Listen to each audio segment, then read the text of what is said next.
Good morning, good early morning to my Forest Point neighbors and community. My name is Victor Carrington, and I'm in Unit 304.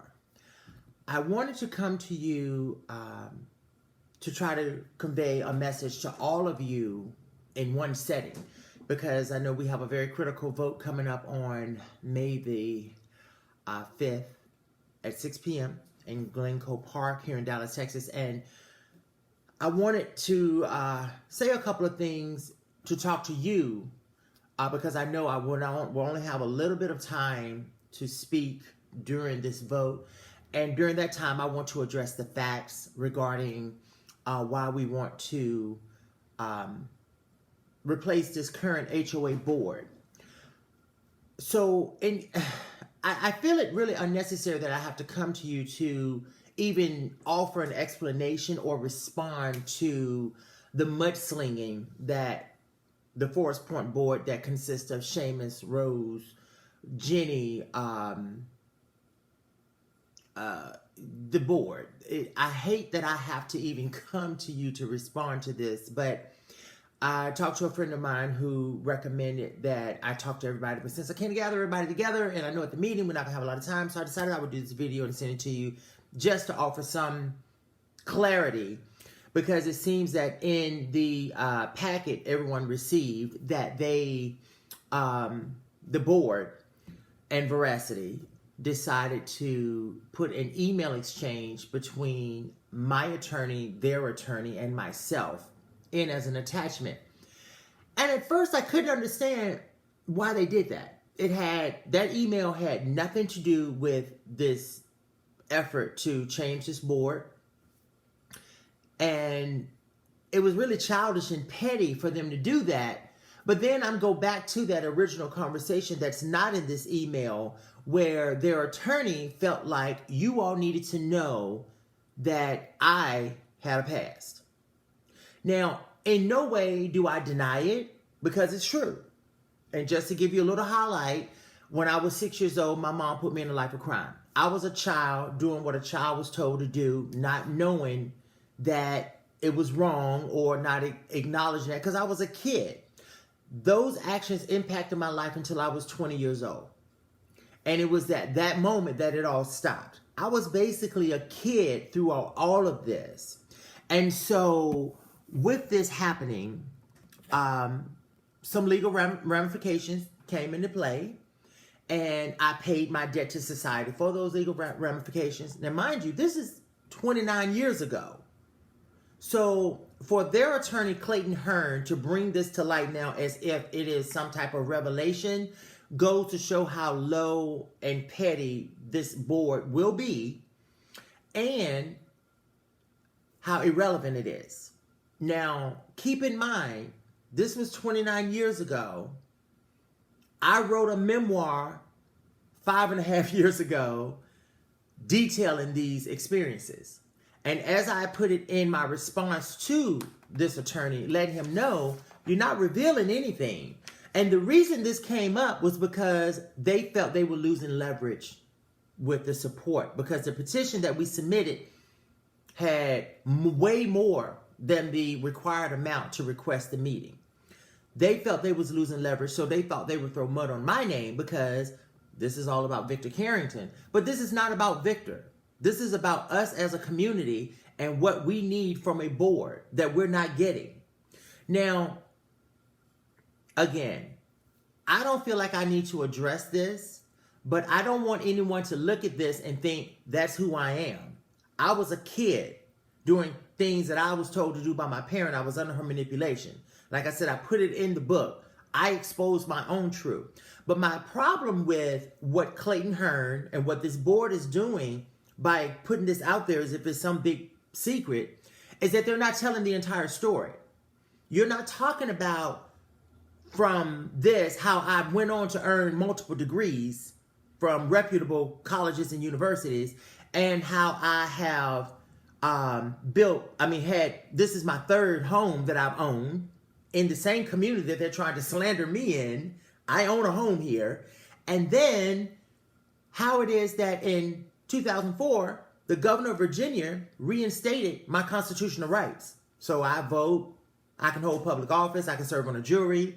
And then in 2019, the governor of Virginia pardoned my record. Now that's something that's very hard to obtain. So while Clayton Hearn and this Veracity Inc. and HOA Forest Point want to make it look like I'm this bad person, they're not talking about all the good that I have done since then. Everybody has an issue with something in their life that could have put them in some type of legal trouble, whatever. They're not talking about the things that I've done since then. Like I said, this was 29 years ago. I was a kid. But they want to bring this up because they want to influence your vote because their power is threatened. We're going to focus on the main issues at the meeting. The lack of transparency. The lack of information that we're not getting from them that they told us that we would get. We as homeowners have every right to any financial information that we're paying into, and they don't want to give us that. That's a problem. What are they not letting us see? Even if you take a look at their audit, for their own accountant said, and I quote, he said, management has omitted supplementary information on future major repairs and replacements that accounting principles generally accepted in the United States of America require to be present to supplement the basic financial statements. That means they didn't submit stuff to them. And they go on to say, such missing information, although not a part of the basic financial statements, is required by the Financial Accounting Standard Board, who considers it to be an essential part of the financial reporting for placing the basic financial statements in the appropriate operational, economic, or historical context. They didn't even submit all the information to their own auditor. So that's an issue. So they're not communicating with us, not providing us with that information, nor are they giving it to their own auditor for accounting purposes. My plea to you today is that you don't allow this email to sway your vote, or that you feel that this email is a representation of who I am. As you see in my response to him, I take full ownership of what has happened in my life, and I've moved on from it. Again, it was 29 years ago. So for them to want to bring this up, again, it shows how low and how petty they are, and it also shows how threatened they are. Now, let me tell you why all of this even came to play. When they started doing the repairs on the Building 3 last October, I noticed that they were putting Band-Aids on things. Now, if you all remember, Building 3 took the brunt of the tornado. We took the biggest hit. We had the rooftops down in 301 that was ripped off, and the chimney lining stabbed holes in the back siding, the south side of our building, right outside my door and outside of 405. When I saw they were putting tape over the holes in the insulation and not replacing the insulation, that drew concern for me. I reached out to Veracity. Veracity said this was a temporary fix. But the carpenter, the Veracity employee, was painting the siding. That's not temporary. That shows permanent. Because no one is going to pull the siding off to see that the insulation is not repaired or replaced. So I reached out to the insurance company, our master policy and company, and I talked to the claims adjuster. And I found out information that we were not getting from Veracity. And I emailed Veracity, and I copied that claims adjuster on that email, and I stated to them what we had discussed and what she told me. That upset them. They didn't like that. Now, going further back, I did sue Veracity for my window replacement that was destroyed during the storm, and I lost that case because the bylaws are poorly written. The judge said, even though I understand your position, Mr. Carrington, based on my position, which is what my insurance company's position was that the HOA is responsible for putting the building back to its initial state. There's another section of the HOA that says that the owner is responsible for the maintenance of the windows. Maintenance is a very key word here. Maintenance does not include replacement due to a catastrophic event.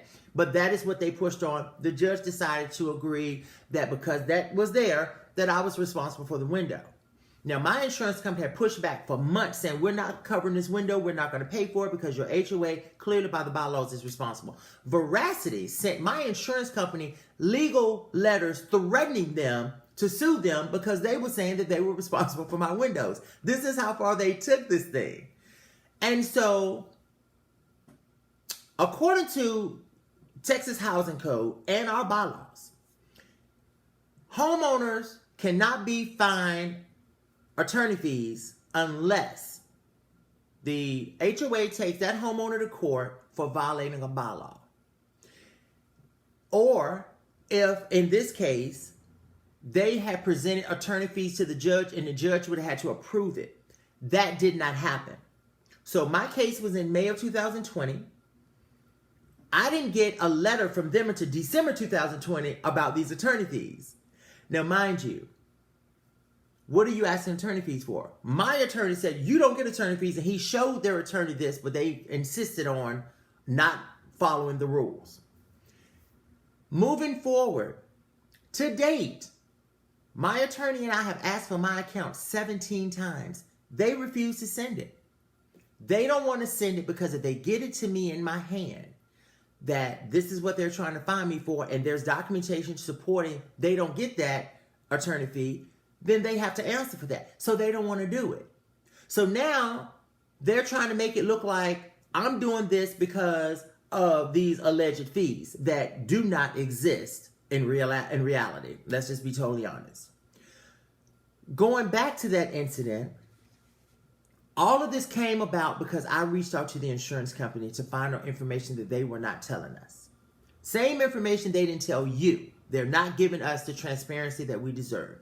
As homeowners, we have a right to know everything regarding our finances, not just what they said our finances should be. I asked you to not allow this email or any content of this email to sway your vote. We need your vote to help flip this board so that we can get a board in there that is going to work for all of us and not individuals sitting on the board. We need a board in place for our community that's going to ensure we get the upgrades, the repairs, the maintenance, everything that we need to better our community. We need a board that's going to go in there and rewrite these bylaws. These bylaws were written in the 80s. We need better, more up-to-date bylaws that is going to help us transform as a community. We need a board that is going to be there when the hard times happen. When the ice storm happened, what did the board do? Kim Harris, Building 4, she's in 405, sits on the board. She didn't let anyone come in her house to get water, use the restroom, or do anything, knowing that everybody else all water was turned off because of the flooding and things. She didn't do that. Tommy, owner of 303 and 305, drove from Miss McKinney to bring cases of water to people, brought us 5-gallon buckets so we could get water out of the pool to flush our commodes.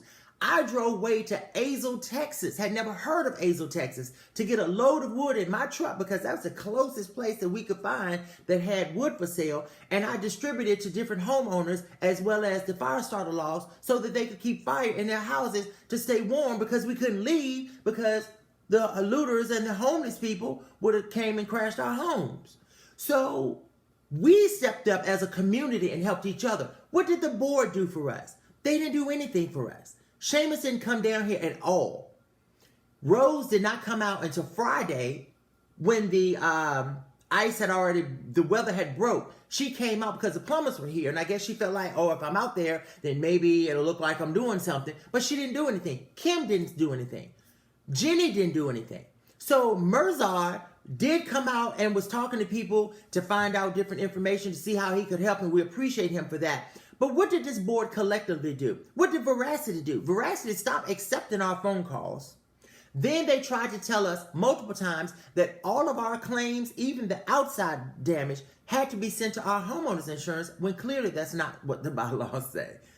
So it's these issues that we take with Veracity and this board, and we need to get in there to replace this board so that we can have better communication to all the owners regarding our finances. We also want to put in place term limits. Seamus has been in office for over 21 years as president. Why is that so? Rose has been in that secretary position for over 10 years. those terms have to be limited. We have to get more community engagement. And in order for us to do that, we have to have term limits. That is the only way we are going to get engagement from other owners to want to be a part of the community to do things. We need to get the HOA meeting attendance back up to par. And in order to do that, we have to have a board that's out there in the thick of it, that is doing what's needed to be done to bring us together as a community to help build us up. Again, my name is Victor Carrington. I'm in 304. If you have any questions, you can call me. A lot of people have my number, or you can reach out to me by email, or you can just come talk to me. We as a community is putting this vote effort together to enhance us and to bring us up to the level that we can be. Because at this point, with the way things are going, it doesn't look like we're going to get there.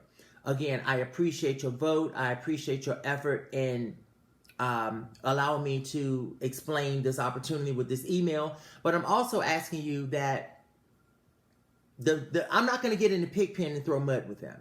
I'm 49 years old. I'm too seasoned in life to be doing petty things like what they're doing here. So I'm not going to do that. I'm sticking to the facts. And the facts are, they know for a fact that this petition threatens them. They don't like that. They don't want to change anything that they're doing, and they don't want change on that board. You have to ask yourself, what are they hiding? Why don't they want us to know information? And if that's the case of what is missing, why can't we get that information? So again, my name is Victor Carrington. I appreciate your vote, your effort, your attention. Again, any questions, you can contact me. And I'm an open book. I have nothing to hide. I don't have secrets.